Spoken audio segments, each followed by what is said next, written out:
रहमतुल्लाहि व बरकातहू। आज जो हम टॉपिक शुरू करने जा रहे हैं ये बायोलॉजी का पहला चैप्टर है जिसका नाम है लाइफ प्रोसेसेस। ठीक है, आगे बढ़ने से पहले हमें मालूम होना चाहिए लाइफ प्रोसेसेस बेसिकली होती क्या है। ठीक है, लाइफ और प्रोसेसेस से ये बना हुआ है। ये वर्ड लाइफ होता है जिंदगी और प्रोसेसेस होता है अमल। जो भी अमल एक ऑर्गेनिज्म की बॉडी में परफॉर्म होती है जिनकी वजह से वो जिंदा रह पाता है उन्हें हम कहते हैं लाइफ प्रोसेसेस। लाइफ होता है जिंदगी और प्रोसेसेस होता है अमल।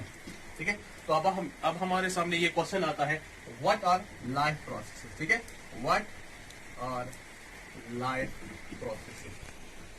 ठीक है, तो हम लिखेंगे all those processes that take place inside an organism to keep it alive. ठीक है, all those processes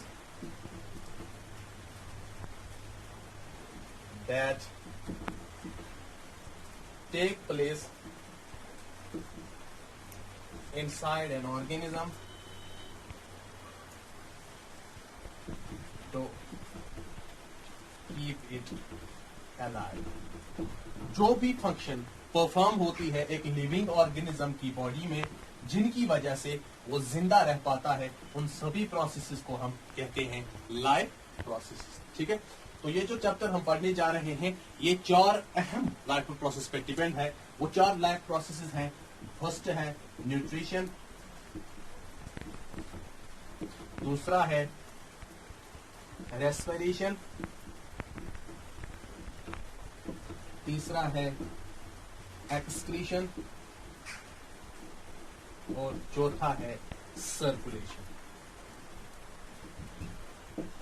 यही चार प्रोसेसेस मिलके हमें इस चैप्टर में पढ़नी है। ठीक है, ये चार प्रोसेसेस काफी इंपॉर्टेंट है एक ऑर्गेनिज्म को जिंदा रखने के लिए। ठीक है, न्यूट्रिशन होता है वो प्रोसेस जिससे एक ऑर्गेनिज्म अपना फूड हासिल करता है। किस तरीके से वो अपना फूड अपने लिए हासिल करता है उस तरीके को हम कहते हैं न्यूट्रिशन। रेस्पिरेशन होता है जब एक ऑर्गेनिज्म को फूड हासिल हो गया तो उस फूड को ब्रेक डाउन करके उससे एनर्जी हासिल करनी है, उसे कहते हैं हम रेस्पिरेशन।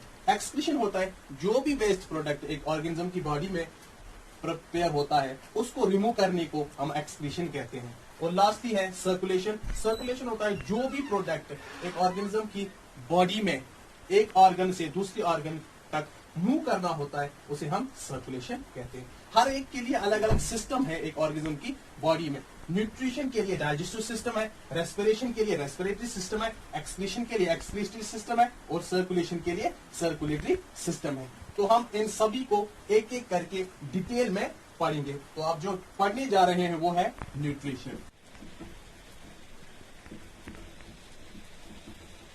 ठीक है, ये जो पहला इसका हिस्सा है लाइफ प्रोसेस का ये न्यूट्रिशन पे पूरा डिपेंड है। तो ठीक है, सबसे पहले हमें मालूम होना चाहिए व्हाट इज न्यूट्रिशन। ठीक है, न्यूट्रिशन की डेफिनेशन की जहां तक हम बात करते हैं तो न्यूट्रिशन की डेफिनेशन है it is the process of taking food and it is utilization in the body. It is the process of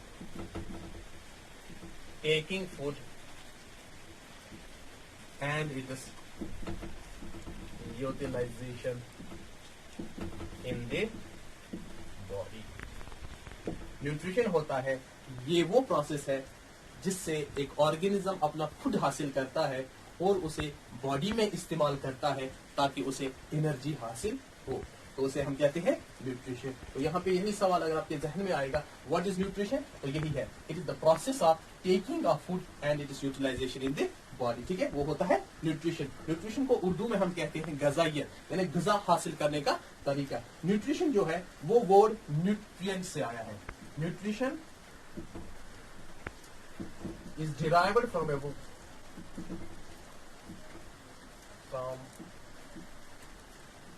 word called nutrient। यानी जो न्यूट्रिशन है ये न्यूट्रिएंट वर्ड से हमने हासिल किया है। तो अब यहाँ पे सवाल आता है व्हाट आर न्यूट्रिएंट। तो किस चीज को हम न्यूट्रिएंट कहेंगे? न्यूट्रिएंट कहते हैं तमाम जो भी सब्सटेंस हम बॉडी में हासिल करते हैं जिनकी वजह से हमें ग्रोथ और डेवलपमेंट हासिल हो उन सब को हम कहते हैं न्यूट्रिएंट्स। ठीक है, तो क्वेश्चन यहाँ पे आएगा व्हाट आर न्यूट्रिएंट्स। ठीक है, न्यूट्रिएंट्स होता है तमाम वो सब्सटेंसेस जो हम बॉडी में इस्तेमाल करते हैं, जिनकी वजह से हमें ग्रोथ और डेवलपमेंट हासिल होती है, उन चीजों को हम न्यूट्रिएंट्स कहते हैं। तो आंसर लिखेंगे all the substances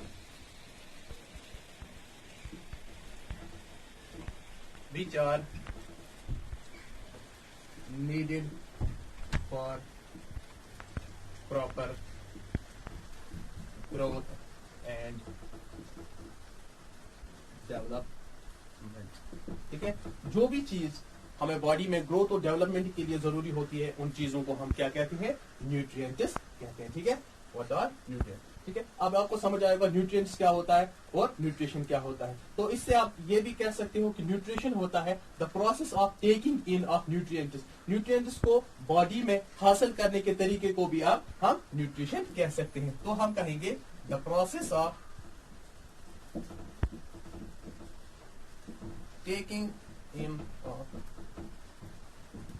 nutrients in the body, इसको भी हम कहेंगे न्यूट्रिशन। तो ये दूसरी डेफिनेशन हुई न्यूट्रिशन के लिए। ठीक है, जो भी न्यूट्रिएंट्स हैं, जो इंपॉर्टेंट न्यूट्रिएंट्स हैं हमारी बॉडी में, वो हैं carbohydrates, proteins, fats, vitamins, minerals and water. ये बहुत ही जरूरी न्यूट्रिएंट्स हैं जो हमारी बॉडी की ग्रोथ और डेवलपमेंट में काफी अहम रोल अदा करते हैं।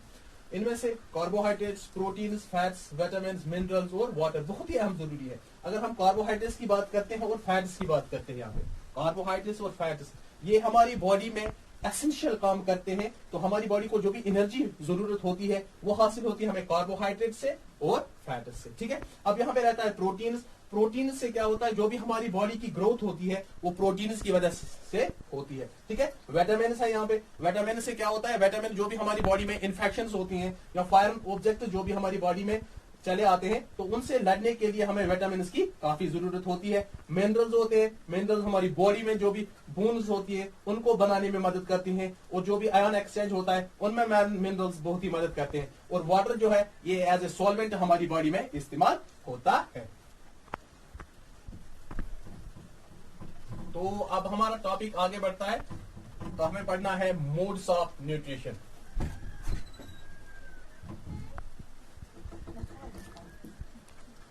Modes of nutrition. Modes of nutrition, mode होता है तरीका और न्यूट्रिशन होता है ग़िज़ाइयत, यानी किस तरीके से एक ऑर्गेनिज्म अपना फूड हासिल करता है, उस तरीके को हम कहते हैं मोड्स ऑफ न्यूट्रिशन। जो न्यूट्रिशन होती है बेसिक 2 मोड्स की होती है। एक है ऑटोट्रॉपिक, दूसरा है हेटेरोट्रॉपिक। ठीक है, ऑटोट्रॉपिक और हेटेरोट्रॉपिक। ऑटोट्रॉपिक 2 वर्ड से बना है और हेटेरोट्रॉपिक भी 2 वर्ड से मिलके बना है। ऑटो और ट्रॉपिक से बना है ऑटोट्रॉपिक, और हेटेरोट्रॉपिक बना है हेटेरो और ट्रॉपिक से। ठीक है, ऑटो होता है सेल्फ और ट्रॉप होता है न्यूट्रिशन। ठीक है, ऐसे ही हेटेरो होता है अदर्स, ट्रॉप होता है न्यूट्रिशन। तो इन्हीं वर्ड से हम समझ सकते हैं कि ऑटोट्रॉपिक और हेटेरोट्रॉपिक क्या है। ऑटोट्रॉपिक है यानी सेल्फ न्यूट्रिशन। ये जो न्यूट्रिशन है, ये जो फूड हासिल करते हैं या फूड प्रिपेयर करते हैं, ये खुद प्रिपेयर करते हैं, यानी अपने आप पे ही डिपेंड रहते हैं अपनी गुज़ा हासिल करने के लिए, अपनी न्यूट्रिशन के लिए अपने आप पे ही डिपेंड रहते हैं। और हेटेरोट्रॉपिक है, ये दूसरों पे डिपेंड रहते हैं, यानी अदर्स पे डिपेंड रहते हैं। किसके लिए? न्यूट्रिशन के लिए। ठीक है, आज के लिए बस इतना ही। तो अब दूसरे लेक्चर में इन्हें मैं डिटेल से आपको पढ़ाऊंगा। Thank you for joining us.